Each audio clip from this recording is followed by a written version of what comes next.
My name's Rusty Sitton. I'm the Redneck boat guy. I build two-cylinder racing outboard boats. I build the props to go on them, and we also sail a 33-foot catamaran named See Y'all Later. Hope you enjoy the channel.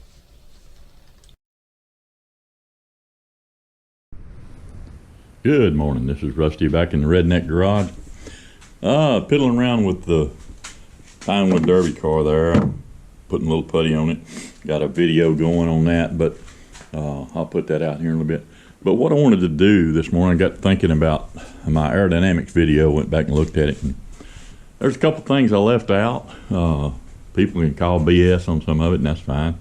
But, you know, I got reasons for it, and that's kind of why I wanted to go over some more, a little bit more of the details. One, about the back end of the boat and why I flared it back out.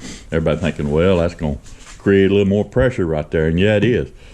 But what I'm doing, and we'll go over a little bit more in detail later, but what I wanted to do was with the low pressure here and the low pressure here, I wanted a little bit of high pressure back here so that all of this low pressure would go back, it would carry it in a little bit.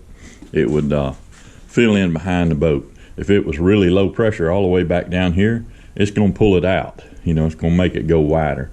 So that was my idea, was to make tail feathers, like I said, like fletching, but also to create just a little bit of high pressure so that once all this flow comes up, and it comes up over here, that it's a little higher and it's full, got a little bit of pressure right here, so that maybe it'll kick it back in or let it go back in some.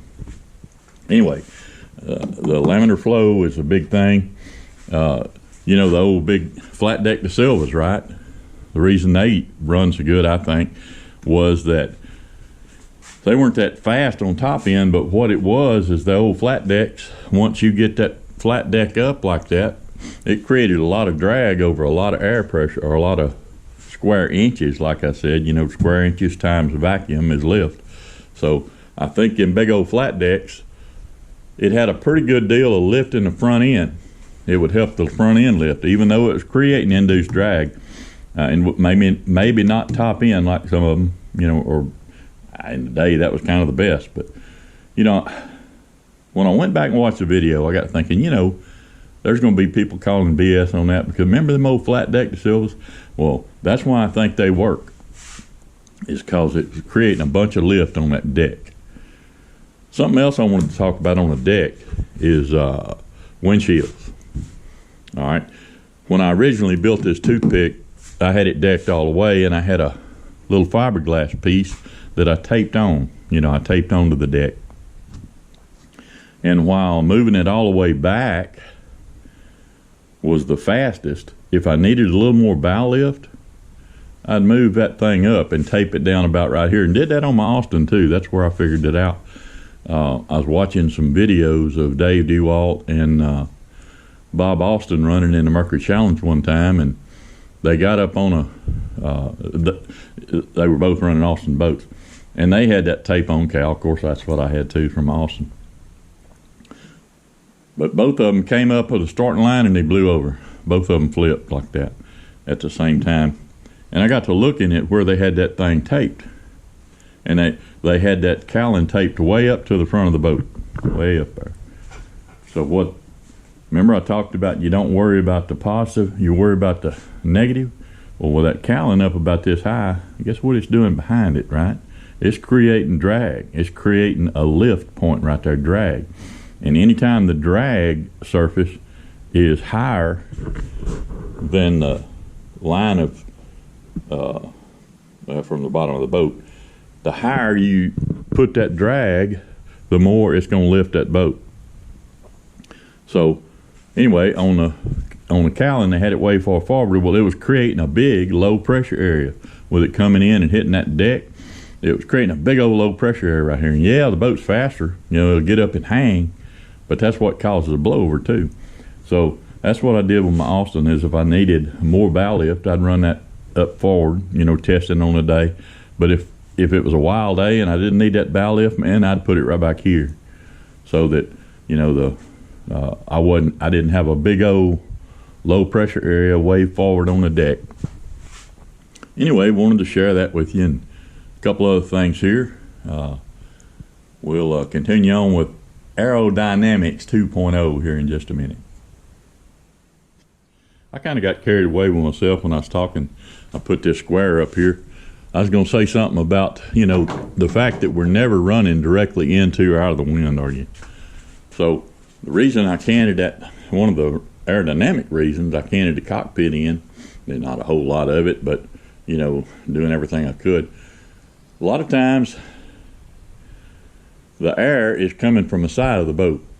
And very seldom, especially in a turn, but very seldom is air coming straight up the front. Now, you know, apparent wind, yeah, it's gonna matter, but if the wind's blowing 25 and you're only running 50, you still got a little bit of an angle to the wind. And I want to talk about apparent versus natural wind as well here in a minute. But the reason I angled it was so any air that hits the side of that boat, it's not hitting a wall, it'll go on over. You know, it's act like a spoiler a little bit where it'll roll up and go on over. So that was my idea, one of the ideas about making that angle right there.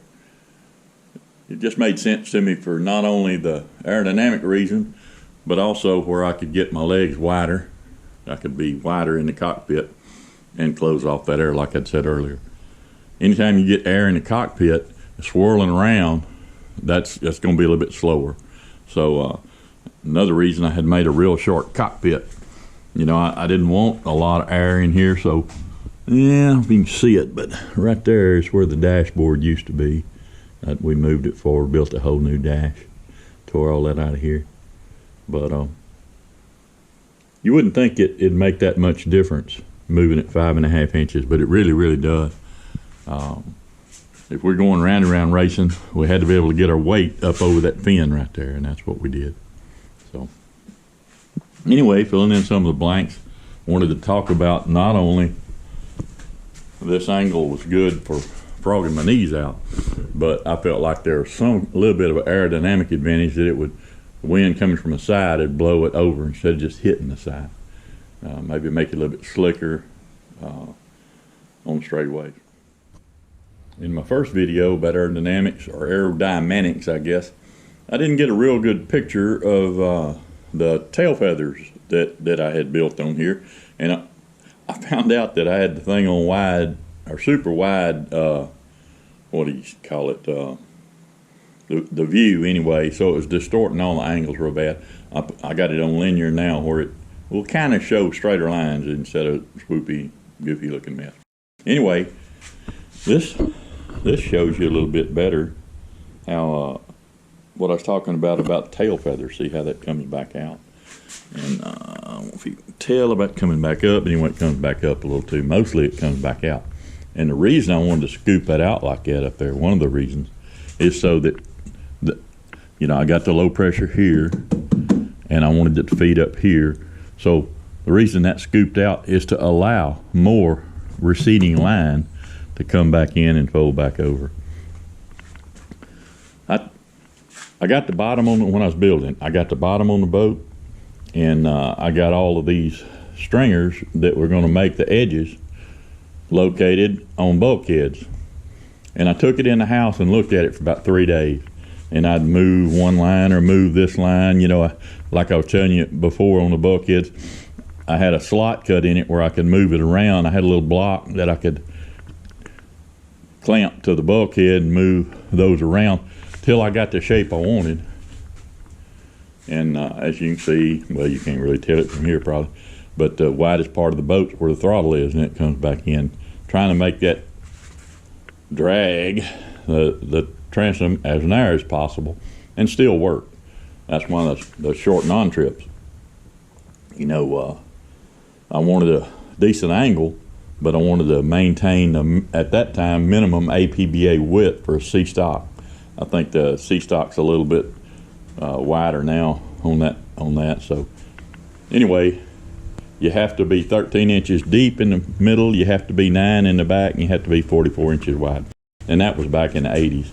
I don't know what it is now. I think it's a little wider. But that was kind of what I was going for.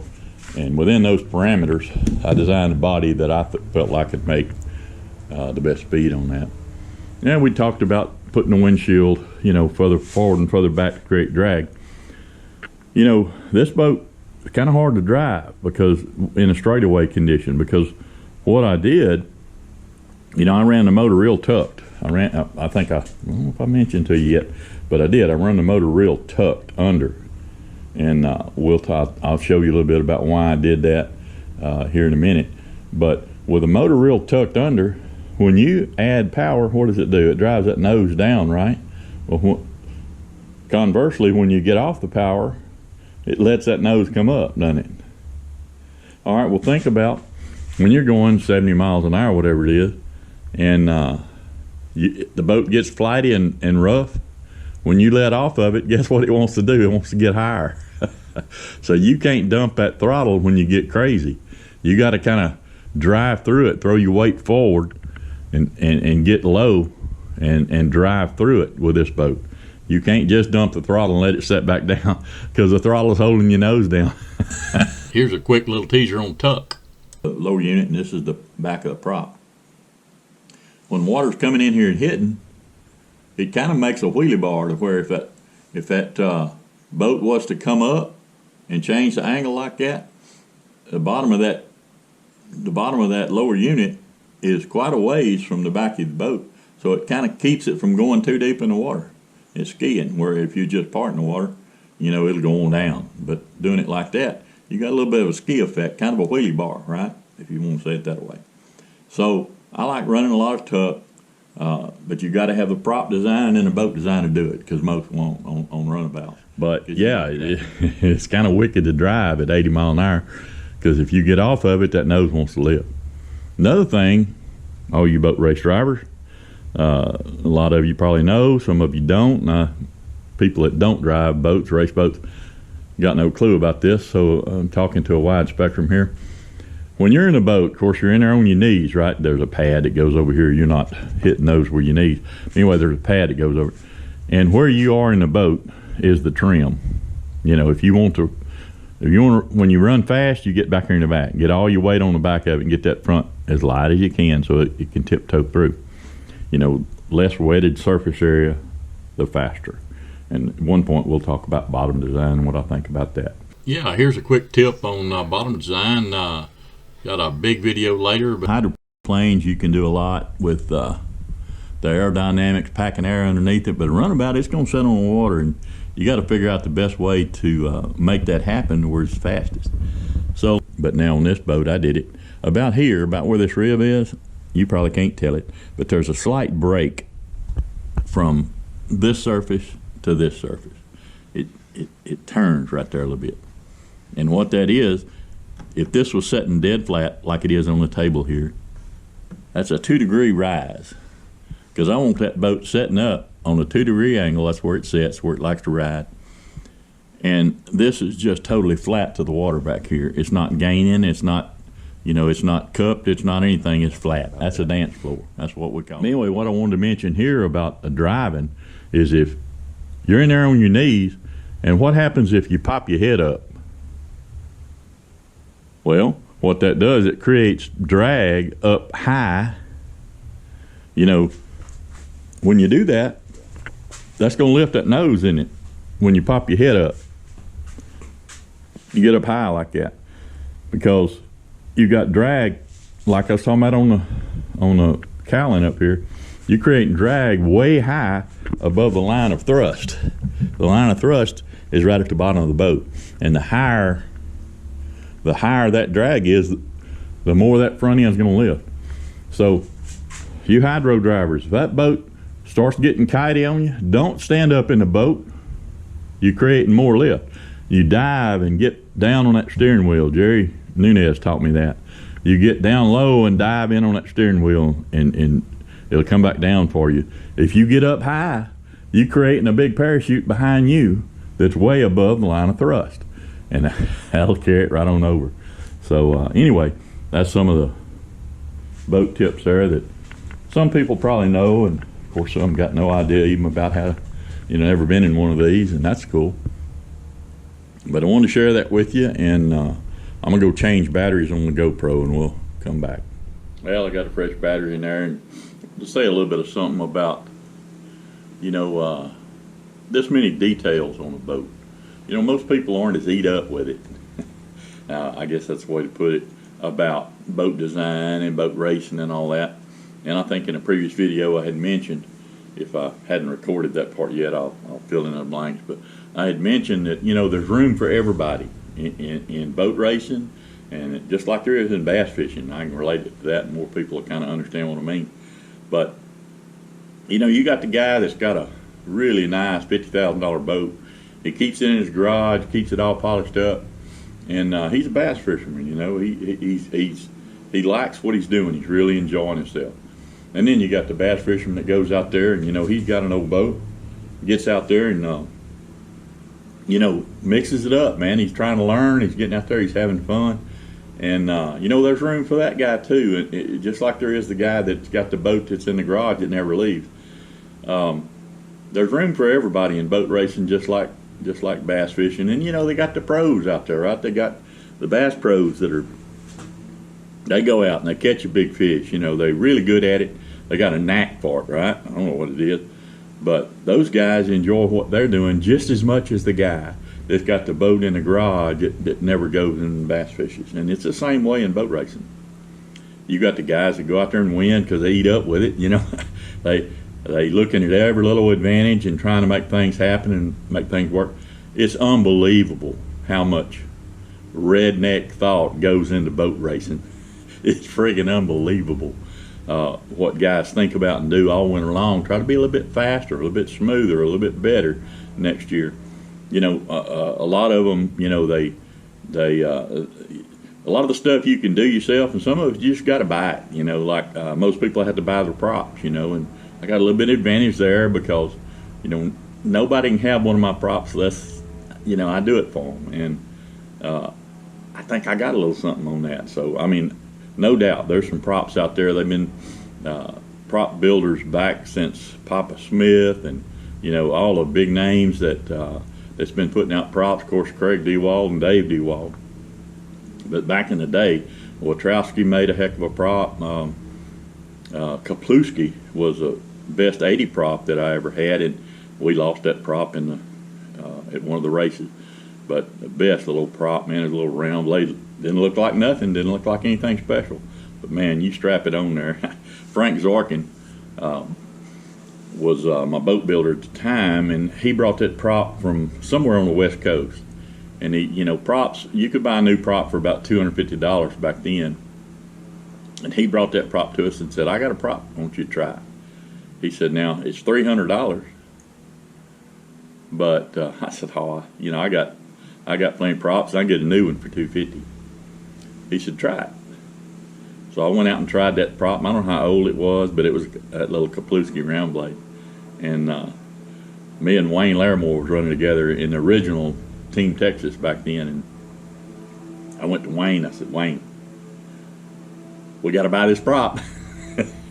You know, so we both put $150 in and we bought that prop. So that's what happens, you know. Sometimes you get lucky on that kind of stuff, the thickness and the flex and all that. But I think I got a little something going on blade design, and still learning. You know, I've only been doing it 40 years. But yeah, it's a lot of fun.